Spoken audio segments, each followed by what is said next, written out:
बिस्मिल्लाहिर्रहमानिर्रहीम। अस्सलाम वालेकुम नादरीन। जावेद चौधरी साहब अपने कॉलम हकीम सईद को सिलेबस में शामिल करें में लिखते हैं कि हकीम सईद में 3 हैरान कुन खूबियाँ थी। ये 17 अक्टूबर 1998 को शहीद हुए।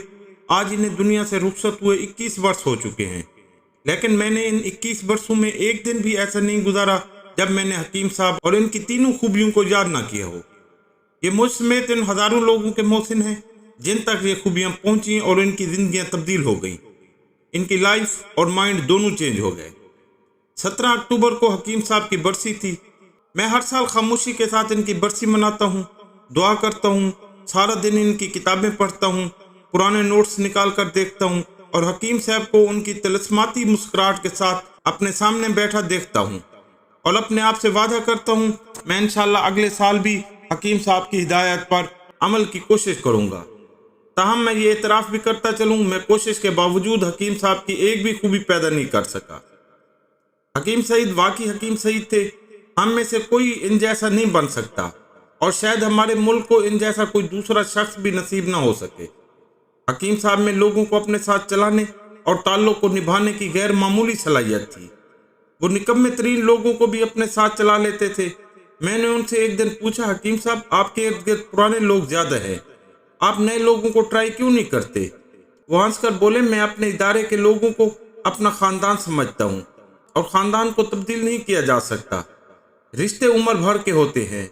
आप आते जाते चलते फिरते चचा मामू या फूफी तब्दील नहीं कर सकते। मेरी ज़िंदगी में भी जो आ गया वो बस आ गया और वो मेरे बाद भी मेरे साथ रहेगा। मुझे ये बात उस वक्त समझ नहीं आई, लेकिन ऐसा ऐसा पता चला आप कितने अच्छे हैं। ये फैसला आपके साथी आपके मुलाजमीन करते हैं। मैं 20 वर्षों से self development, self help, grooming और मोटिवेशन का काम कर रहा हूँ। मैं अक्सर सेशन में अपने मेहमानों को हकीम सईद की मिसाल देता हूँ और फिर अर्ज करता हूँ, आपने अगर किसी शख्स को जज करना हो तो आप सिर्फ ये देख लें इसके दोस्त, इसके मुलाजिम और इसका इदारा कितना पुराना है। आप चंद मिनटों में नतीजे पर पहुँच जाएंगे। हम में से जो लोग जल्दी जल्दी दोस्त, मुलाजिम और अपने इदारे तब्दील करते हैं वो लोग मुतवाज़िन भी नहीं होते, वफादार भी नहीं और बाएतमाद भी नहीं। आप खुद फैसला कीजिए, जो शख्स अपने दोस्तों, अपने मुलाजमों और अपने दफ्तर को अपना नहीं बना सका वो किसका साथ निभाएगा, वो किसके साथ चल सकेगा? हकीम सईद में ये हैरान कुन खूबी थी। आपको आज भी हमदर्द में ऐसे बुजुर्ग मिलेंगे जो ऐन जवानी में हकीम साहब के पास आए और हकीम साहब की शहादत के बाद भी उनसे वाबस्ता रहे। ये पाकिस्तान का वैध प्राइवेट इदारा है जिसमें लोग पेंशन लेकर रिटायर होते हैं। हकीम साहब की दूसरी खूबी वक्त का इस्तेमाल था। अल्लाह ताला इस ज़मीन पर हर शख्स को बराबर वक्त देता है। आप और मैं हूँ या फिर सदर डोनाल्ड ट्रंप, हम सब के पास एक जितना वक्त और एक जैसे 24 घंटे होते हैं। लेकिन हमसे कुछ लोग आगे निकल जाते हैं और कुछ पत्थर बनकर रास्ते के कंकड़ बन जाते हैं। क्यों? फर्क सिर्फ वक्त के इस्तेमाल का होता है। आगे निकलने वाले 24 घंटों को मुकम्मल इस्तेमाल कर लेते हैं, जबकि पीछे रह जाने वाले वक्त को खारिश बनाकर ज़ाय कर देते हैं। हकीम सईद दुनिया के इन खुश नसीब लोगों में शामिल थे जिन्होंने कोई लम्हा ज़ाय नहीं किया। हकीम सईद ने हमदर्द फाउंडेशन, हमदर्द यूनिवर्सिटी जैसे इदारों के साथ 200 किताबें लिखी। ये हमदर्द सेहत और बच्चों के लिए नौनिहाल जैसे मैगजीन भी निकालते थे।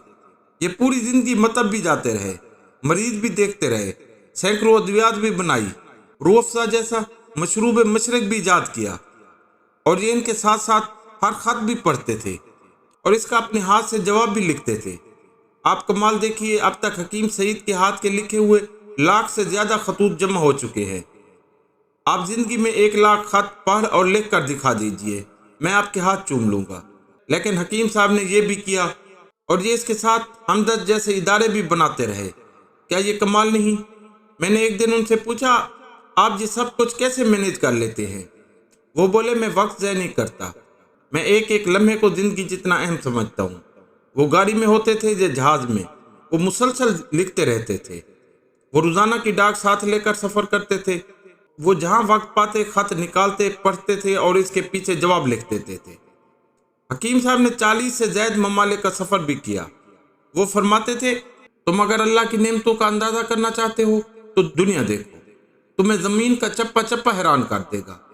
1920 में पैदा हुए थे, اور 1998 میں شہید کر دیے گئے۔ ان کی عمر 78 سال تھی۔ وہ جاتے جاتے ثابت کر گئے ہم اگر زندگی میں کچھ کرنا چاہیں تو 78 سال بھی کم نہیں ہوتے۔ ہم ان 78 برسوں میں بھی دنیا کو حیران کر سکتے ہیں۔ میں نے حکیم سعید کے بعد وال مارٹ کے مالک سیم والٹن میں یہ خوبی دیکھی۔ یہ 74 سال کی عمر میں انتقال کر گئے، لیکن یہ دنیا میں مالز کی سب سے بڑی چین بنا گئے۔ ان کے سٹورز کی تعداد 11,766 ہے۔ ہم اگر وال مارٹ کے تمام برانڈز، کمپنیوں کے آؤٹ لیٹس اور دفتر بھی ان میں شامل کر لیں تو یہ تعداد 30,000 بن جاتی ہے۔ آپ سیم والٹن کے امپائر کا اندازہ کیجئے۔ وال مارٹ کے ملازمین کی تعداد 24 لاکھ ہے۔ پارکنگ کا کل رقبہ فلوریڈا اسٹیٹ کے کل رقبے کے برابر ہے، اور سیم والٹن اگر روزانہ اپنے دفاتر کا دورہ شروع کر دیتا تو اسے واپس اپنے دفتر آنے میں 35 سال لگ جاتے۔ چنانچہ حکیم سعید کی طرح سیم والٹن نے بھی ثابت کر دیا آپ اگر کرنا چاہیں تو پھر ایک زندگی بھی کم نہیں ہوتی۔ آپ 70-75 سال میں بھی کمال کر سکتے ہیں، اور آپ اگر کچھ نہ کرنا چاہیں تو پھر عمر خضر بھی کم پڑ جاتی ہے۔ میں اس وقت ناپختہ جذباتی نوجوان تھا۔ میں حکیم صاحب سے ملتا رہا اور وہ مجھ پر اثر انداز ہوتے رہے۔ وہ مجھے کہتے تھے بیٹا کچھ بھی ہو جائے وقت ضائع نہ کرنا، فضول گفتگو نہ کرو، لوگوں کو ناراض کرنے اور منانے میں بہت وقت ضائع ہو جاتا ہے۔ آپ کسی کو ناراض نہ کرو، کسی کو نہ مناؤ، سب کے ساتھ اچھے ہو جاؤ، وقت بچ جائے گا۔ وہ کہتے تھے چغل خوری اور غیبت وقت اور توانائی دونوں کا ضیاع ہے، ان سے بچ جاؤ۔ اور لوگوں کے ساتھ کنیکشن حکیم سعید کی تیسری حیران کن خوبی تھی۔ وہ جب بھی کسی تقریب میں جاتے تھے تو وہ اس علاقے میں موجود اپنے مریضوں کے نام، پتے، مرض اور ادویات کی فہرست ساتھ لے جاتے تھے۔ وہ فنکشن سے پہلے کسی نہ کسی مریض کا دروازہ بجا دیتے تھے، اور مریض اور لواحقین حکیم سعید کو اپنے دروازے پر دیکھ کر حیران رہ جاتے تھے۔ وہ دہلیز پر کھڑے کھڑے پوچھتے تھے آپ فلاں تاریخ کو میرے مطب پر تشریف لائے تھے، میں نے آپ کو دوا دی تھی، کیا آپ کو افاقہ ہوا تھا؟ وہ مریض کا فیڈ بیک بھی لکھ لیا کرتے تھے۔ وہ اس کے بعد اگلے مریض کے گھر کی طرف نکل جاتے تھے۔ وہ عموماً ہر فنکشن سے پہلے یا بعد میں 4-5 مریضوں کے گھروں کا وزٹ کر لیا کرتے تھے۔ یہ شاندار بزنس اسٹریٹجی تھی۔ میں اب تک یہ اسٹریٹجی سینکڑوں لوگوں کو بتا اور سکھا چکا ہوں۔ میں ان سے عرض کرتا ہوں آپ حکیم سعید کی طرح اپنے گاہکوں سے رابطہ کیا کریں، آپ ان سے فیڈ بیک لیا کریں۔ یہ فیڈ بیک آپ کے بزنس میں اضافہ کرے گا، لوگ آپ کے ساتھ جڑے رہیں گے۔ حکیم سعید کے معمولات زندگی بھی شاندار تھے۔ وہ جلدی جاگتے تھے، صبح فجر کی نماز کے بعد کام شروع کر دیتے تھے، مطلب کے دن روزہ رکھ کر مریض دیکھتے تھے۔ وہ بہت کم کھاتے تھے۔ وہ پوری زندگی کہتے رہے انسان کے لیے ایک ناشتہ اور ایک کھانا کافی ہوتا ہے۔ وہ روزے کے انتہائی حامی تھے، خود بھی روزہ رکھتے تھے اور مریضوں کو بھی تلقین کرتے تھے، اور ٹھنڈے پانی سے نہاتے تھے۔ میں نے ان کی کسی کتاب میں پڑھا یہ سوئٹزرلینڈ میں برف باری کے دوران بھی ٹھنڈے پانی سے نہاتے رہے۔ میں انہیں پین مانتا تھا، چنانچہ میں نے ٹرائی کیا اور بری طرح بیمار ہو گیا۔ میں نے ان سے شکوہ کیا، وہ ہنس کر بولے عادتیں ایسا ایسا بنتی ہیں، آپ بھی ایسا چلیں۔ وہ کہا کرتے تھے نہاتے وقت سب سے پہلے پاؤں پر پانی ڈالو، بالخصوص سردیوں میں ٹھنڈے پانی سے پاؤں دھونے سے انسان کو نزلہ زکام نہیں ہوتا۔ وہ چائے اور کولڈ ڈرنکس کو بیماری کہتے تھے، نرم مزاج تھے، وہ سب کے ساتھ خوشگوار رہتے تھے۔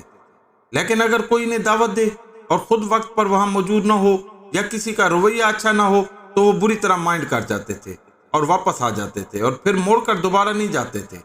اور آخری بات، وہ پیسہ ضائع کرنے کے خلاف تھے، فضول خرچی کرتے تھے اور نہ کسی کو کرنے دیتے تھے۔ صاحبزادی کے گھر میں ایک کمرے میں رہتے تھے اور اس کمرے کا باقاعدہ کرایہ دیتے تھے۔ وہ حیران کن کردار تھے۔ میں جب لوگوں کو رول ماڈل کی تلاش میں دیکھتا ہوں تو مجھے حکیم سعید یاد آ جاتے ہیں، اور میں ان سے کہتا ہوں آپ کے پاس حکیم سعید جیسا شخص موجود تھا، لیکن آپ پھر بھی رول ماڈل تلاش کر رہے ہیں۔ آپ سے بڑا بیوقوف کون ہے؟ میری حکومت سے درخواست ہے آپ مہربانی فرما کر حکیم سعید کو کورس کی کتابوں میں شامل کر دیں۔ ہماری ہر نسل کو حکیم سعید کی شخصیت سے واقف ہونا چاہیے۔ یہ بھلائے جانے والے انسان نہیں تھے۔ ناظرین، میں ہوں عبدالغفور رحمانی۔ دوران مطالعہ بہت سی چیزیں ایسی نگاہ سے گزرتی ہیں جو میرا دل کرتا ہے آپ سے بھی شیئر کروں۔ آپ کو اگر میری یہ کاوش اچھی لگے تو میرے چینل ہسٹری ود رحمانی کو ضرور سبسکرائب کریں، لائک کریں، اور اگر آپ بھی اپنے دوستوں میں مثبت تبدیلی کے خواہاں ہیں تو اسے ضرور شیئر کریں۔ شکریہ۔